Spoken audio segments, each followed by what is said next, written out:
itu dia ditarik atau dengan jalan sendiri. Sidang tenggelamnya kapal Aksilo di perairan Sungsang Banyuasin pada Desember tahun 2022 lalu dihadiri oleh 5 orang tim panel ahli dari Mahkamah Pelayaran yang dipimpin oleh Kapten Sudiman.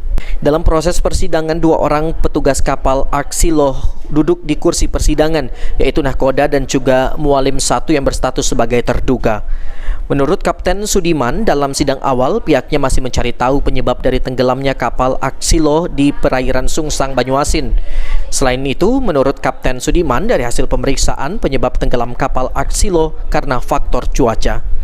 Namun tim panel ahli berjumlah 5 orang masih akan terus menggali penyebab pasti dari tenggelamnya kapal Aksilo pada bulan Desember tahun 2022 yang lalu tersebut di perairan Sungsang Banyuasin. Ini kita masih belum bisa, kita masih menggali ya. Jadi nanti apa, kalau dari berita acara pemeriksaan pendahuluan itu informasinya tentang cuaca.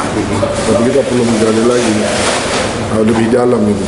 Misalnya apa ada faktor-faktor internal gitu. Kalau cuaca itu faktor eksternal. Iya, kita perlu meriksa faktor internal. Apakah ada yang dari kelalaian apa gitu ya Pak. Para tim panel ahli selanjutnya akan meminta keterangan para saksi dan akan memutuskan sanksi buat terduga nahkoda dan juga mualim 1 kapal Aksilo yang tenggelam di perairan Sungsang Banyuasin pada Desember 2022 yang lalu. Firman Hidayat, PAL TV.